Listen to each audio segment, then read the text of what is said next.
आम आदमी पार्टी के नेता और आबकारी नीति घोटाले में अभियुक्त संजय सिंह, जो कि आम आदमी पार्टी की तरफ से राज्यसभा के एमपी भी हैं, उनकी जमानत के मामले में अब राउज एवेन्यू कोर्ट अगले शनिवार को सुनवाई करेगा। आज हुई सुनवाई में संजय सिंह की तरफ से ये दलील दी गई कि अब तक ईडी ने जो भी किया है वो सिर्फ दिनेश अरोड़ा के बयानों पर किया है।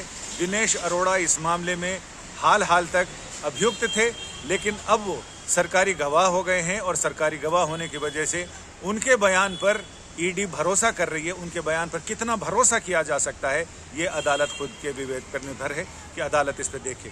दूसरी दलील उन्होंने ये दी कि वो चूंकि पब्लिक फिगर हैं, वो एक जनसेवक हैं, लिहाजा वो कहीं भागेंगे नहीं, वो यहीं रहेंगे।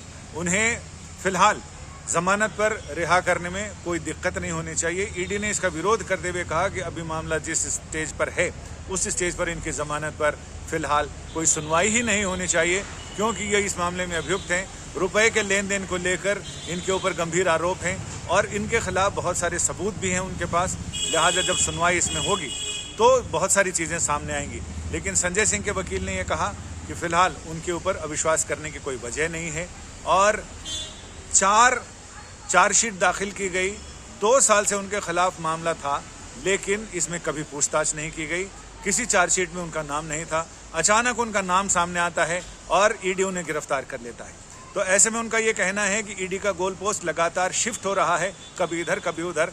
लिहाजा इन सारी चीज़ों पर कैसे ईडी की बातों पर भरोसा किया जाए कि अगर शुरू से ही उनका नाम रहता और उसके बाद उन्हें गिरफ्तार किया जाता तो बात समझ में आती है।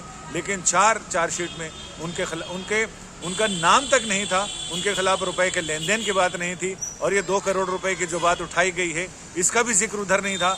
अचानक इसमें दिनेश अरोड़ा की बात पर ईडी ने भरोसा किया और उस बात पर भरोसा करने के साथ उनके खिलाफ मामला दर्ज किया गया, उन्हें गिरफ्तार किया गया और अब उनकी जमानत पर भी रोड़े अटकाए जा रहे हैं। उनका ये साफ कहना था कि एक सरकारी अप्रूवर जो सरकारी वादा माफी गवाह है उसकी बात पर कितना भरोसा किया जा सकता है, ये अदालत को देखना चाहिए।